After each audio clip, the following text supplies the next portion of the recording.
नमस्कार, आप देख रहे हैं ओझा एकेडमी और मैं हूं आपके साथ सत्येंद्र ओझा। आप सबका ओझा एकेडमी में फिर से एक बार स्वागत है।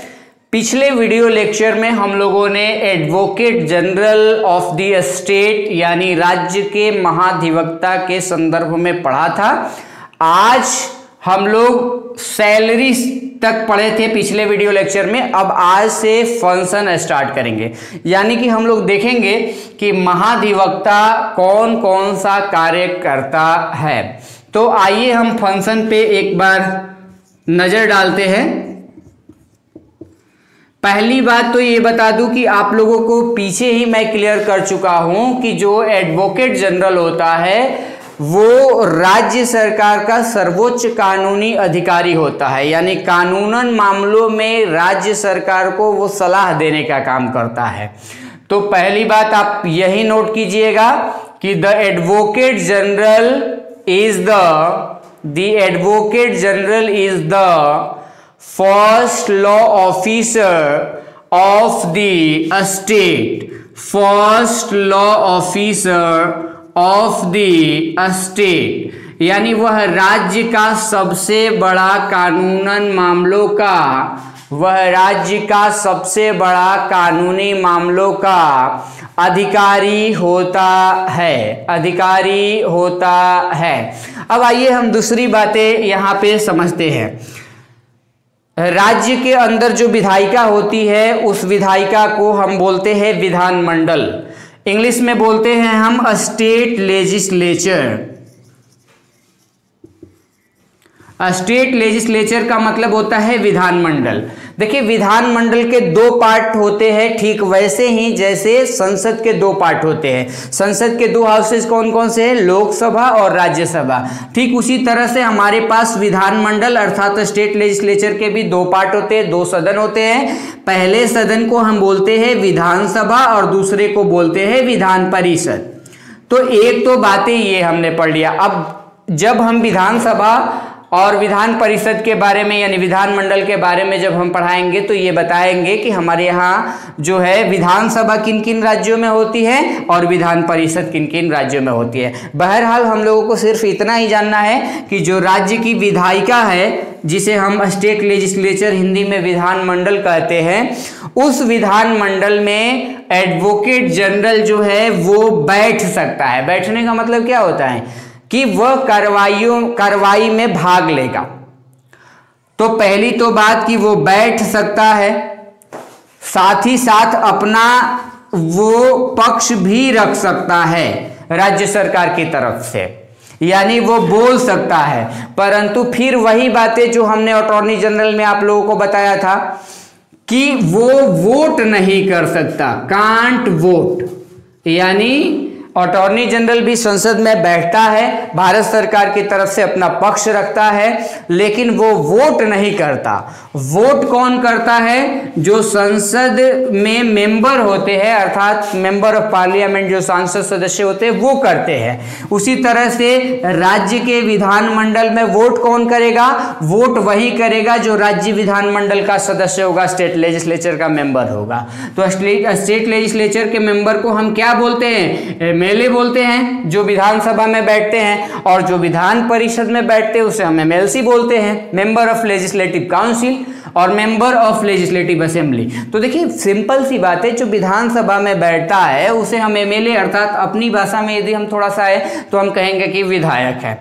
तो विधायक को जो है वोट डालने का अधिकार है, न कि एडवोकेट जनरल को। हाँ, एडवोकेट जनरल इतना करेगा कि विधानमंडल में बैठेगा और अपना किसी मुद्दे को लेकर के, किसी इशू को लेकर के अपना पक्ष रखेगा। तो यही बातें हम लोगों को लिखना है। क्या लिखना है? कि बिना वोट दिए हुए एडवोकेट जनरल अर्थात महाधिवक्ता राज्य के विधानमंडल में बैठ सकता है, बोल सकता है, परंतु वो वोट नहीं कर सकता। लिख लीजिए second number point, the advocate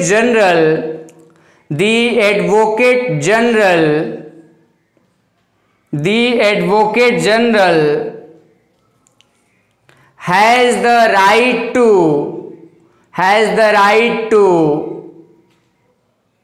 speak and take part in the proceedings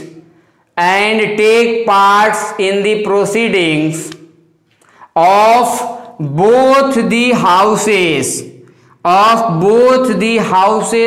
the state legislature, without right to vote। यहाँ बोथ दी हाउसेस का मतलब क्या है? विधानसभा के में भी बैठ सकता है और विधान परिषद में भी बैठ सकता है। इसे हिंदी में लिख लीजिए, महाधिवक्ता को विधानमंडल में अपना पक्ष रखने का मतलब होता है बोल सकता है, पक्ष रखने तथा कार्रवाइयों में भाग लेने का अधिकार है। यानी वो सीट कर सकता है, बैठ सकता है, कार्रवाइयों में भाग लेने का अधिकार है, परंतु वह वोट नहीं कर सकता। वोट क्यों नहीं करेगा? वोट इसलिए नहीं करेगा क्योंकि वो स्टेट लेजिस्लेचर का अर्थात विधानमंडल का मेंबर नहीं है, सदस्य नहीं है। तो अब यहां पे नोट डाल करके लिख लीजिए, नोट, NOTE, नोट में लिखिए, only the members of the state legislature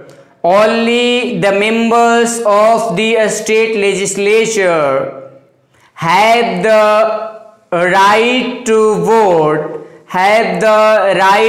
vote in their respective house,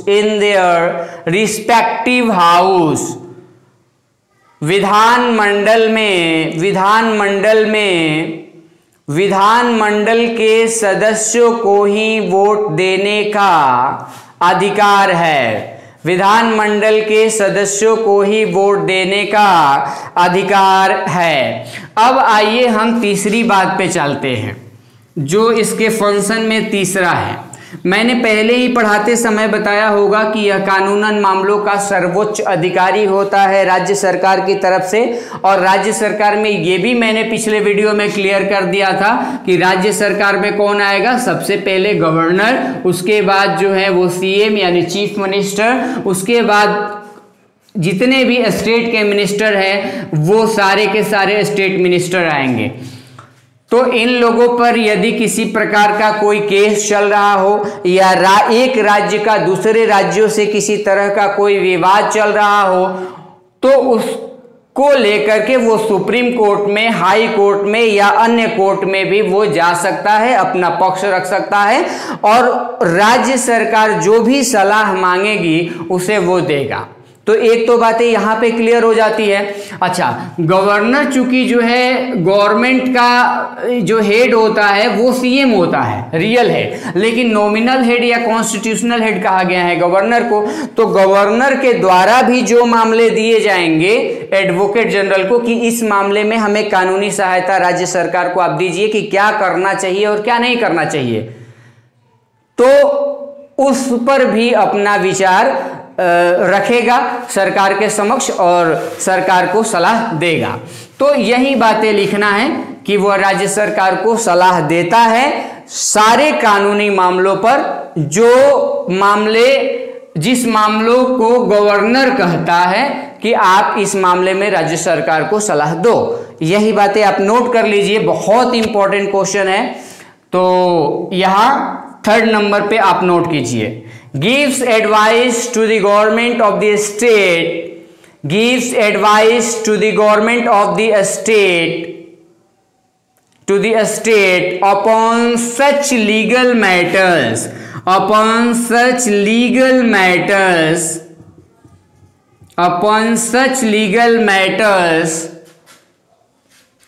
which are referred by the governor of the state of the state. देखिए सिंपल सा बात यहां पे मैंने बताया, क्या gives advice to the government of the state, यानी राज्य सरकार को वह सलाह देगा अपॉन सच लीगल मैटर्स, यानी वो सारे कानूनी मामलों पर। देखिए लीगल मैटर्स का मतलब होता है कानूनी मामले, तो कानूनी मामलों पर वह सलाह देगा which are referred by the governor of the state, जो राज्य सरकार की तरफ से जो राज्य का राज्यपाल है जो रेफर करेगा, यानी जो देगा, जो सौंपेगा कि इस मामलों पर राज्य सरकार को सलाह की जरूरत है, तो उसी मामलों को वो क्या करेगा, उसी मामलों पर राज्य सरकार को वो सलाह देगा। हिंदी में इस बात को लिख लीजिए, महाधिवक्ता राज्यपाल द्वारा सौंपे गए मुद्दों पर या कानूनी मामलों पर राज्य सरकार को सलाह देता है। तो चलिए ये तीसरी बातें कंप्लीट हुई। अब हम आते हैं चौथी बातें पे, और क्या कर सकता है एडवोकेट जनरल। देखिए एक तो बातें हैं, अभी मैंने कहा गवर्नर हो या सीएम हो या मिनिस्टर हो, किसी तरह का केस किसी भी सुप्रीम कोर्ट में चल रहा है या हाई कोर्ट में चल रहा है या किसी भी कोर्ट में चल रहा है, हर तरह के केस को वो फाइट करेगा। जो भी राज्य सरकार से संबंधित मामले हैं उसको लेकर के फाइट करेगा। जैसे हमने कावेरी डिस्प्यूट्स के बारे में आप लोगों को तमिलनाडु और कर्नाटक के बारे में बताया था कि विवाद चल रहा है सुप्रीम कोर्ट में, तो तमिलनाडु का एडवोकेट जनरल जो है तमिलनाडु का पक्ष रखेगा और कर्नाटक का एडवोकेट जनरल कर्नाटक सरकार का पक्ष रखेगा। और यही बातें जो है यहाँ पे लिखना है, तो हम 4th नंबर पॉइंट में क्या लिखेंगे, यही बातें लिखेंगे कि वो क्या करेगा, अपना पक्ष रखेगा, किसी भी कोर्ट में वो सरकार का पक्ष रखेगा। लिख लीजिए, appears in advocate general appears in any high court of India in all cases in which the government of a state is concerned। Simple सा मैंने बात बताया कि advocate general appears in any high court of India, Bharat के किसी भी महाधिवक्ता उपस्थित हो सकता है, अपीयर्स उपस्थित हो सकता है, इन ऑल केसेस सभी केस को लेकर के जो राज्य सरकार, in which the government of state is concern, इसका मतलब क्या हुआ, जो भी राज्य सरकार से संबंधित मामले हैं उसको लेकर के वो भारत के किसी भी न्यायालय में जा करके राज्य सरकार का अपना पक्ष रखेगा, राज्य की सरकार की तरफ से उस केस को फाइट करेगा। तो चलिए हिंदी में भी इसे नोट कर लीजिए, महाधिवक्ता भारत के किसी भी न्यायालय में सभी केस को लेकर जो राज्य सरकार से संबंधित है उस पर अपना पक्ष रखेगा। तो चलिए 4 बातें तो हो गई, 5वीं बात में हम आते हैं, पढ़ते हैं कि 5वीं बात में क्या दिया गया है। सिंपल सा बात है, जो स्टेट लेजिस्लेचर है, हमारी जो विधानमंडल है, जो विधानसभा और विधान परिषद है, जो एमएलए बैठते हैं विधानसभा में, जो विधान परिषद में हमारे जो एमएलसी बैठते हैं, जो भी स्टेट के मिनिस्टर बैठते हैं, जितना उन लोगों को विशेषाधिकार दिया गया है, जिसे हम सक्सेशन बोलते हैं या प्रिविलेज बोलते हैं, जितनी उसे सुरक्षा दी गई है, सिक्योरिटी दी गई है, जितनी भी फैसिलिटी दी गई है, वो एक एडवोकेट जनरल को प्राप्त होती है। जो भी विशेषाधिकार, जो भी छूट, विशेषाधिकार सक्सेशन का मतलब होता है जो भी छूट दी गई है, जो भी सुरक्षा दी गई है, वो सारी सुरक्षा, सारी फैसिलिटी एक एडवोकेट जनरल को दी जाएगी। ये बात 5वीं बातें कहता है। तो आइए इसी बात को लिख लेते हैं। The advocate general enjoys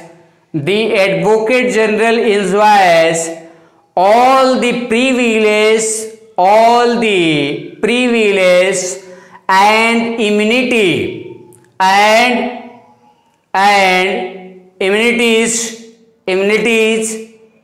that are available to a member of a state legislature।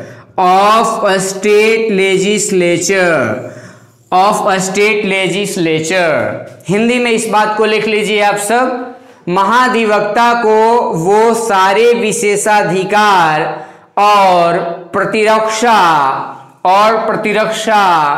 दी जाएगी जो एक विधानमंडल के सदस्यों को दी जाती है, सिंपल सी बात है। स्टेट लेजिस्लेचर में जो भी बैठते हैं, स्टेट लेजिस्लेचर के दो पार्ट हमने बताए, एक विधानसभा और एक विधान परिषद। विधानसभा में कौन बैठेगा? एमएलए। विधान परिषद में कौन बैठेगा? MLC, member of legislative council. और जो भी इसके अलावा जो भी मंत्री हैं, राज्य के मंत्री, उन लोगों को जो भी प्रिविलेज मिले हुए हैं, अर्थात विशेषाधिकार मिले हुए हैं, वो मिलेगा। इम्यूनिटीज मिली हुई है, प्रतिरक्षा मिली हुई है, वो मिलेगा। सिक्योरिटी मिलेगा। यानी हर तरह का जो सुविधा जो एक स्टेट लेजिस्लेचर विधानमंडल के सदस्यों को दी जाती है, वही जो है महाधिवक्ता को दी जाएगी। तो चलिए यहीं पे हमारा महाधिवक्ता चैप्टर कंप्लीट होता है। और आप सबको इस वीडियो को देखने के लिए बहुत बहुत धन्यवाद।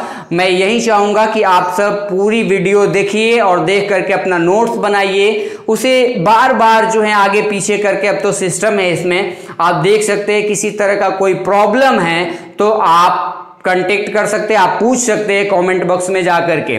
और जितना हो सके उतना इसे जो है, इस वीडियो को शेयर कीजिए, सब्सक्राइब कीजिए, ताकि जो है हम बड़े बड़े जो चैप्टर है, जैसे राष्ट्रपति का, मौलिक अधिकार का, फंडामेंटल राइट का, सुप्रीम कोर्ट का, ये एक एक चैप्टर 4-4 घंटे के हैं। ये वीडियो बनाना इस पे संभव नहीं है, क्योंकि 15 से 20 मिनट का हम लोग वीडियो बनाते हैं और गांव में भी वीडियो शूट हो रहा है तो नेटवर्क का भी इशू होता है।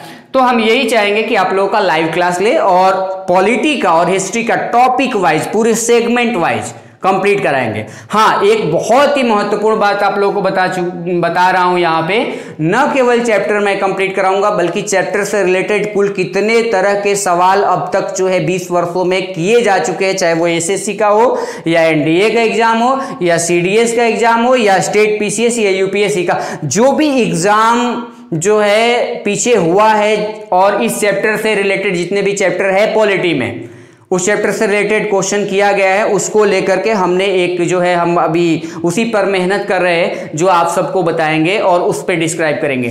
ठीक, ऑप्शनल टाइप का जितना भी 4 ऑप्शन होता है उस पर भी हम डिस्कस करेंगे, आप लोगों से सवाल भी पूछेंगे। इसीलिए हम चाहते हैं कि आप लोग चैप्टर को अच्छे से पढ़ें, ताकि सवाल का जवाब आप लोग आसानी से दे सके। अब जो है नेक्स्ट वीडियो में हम लोग नेक्स्ट चैप्टर शुरू करेंगे। आज के लिए बस।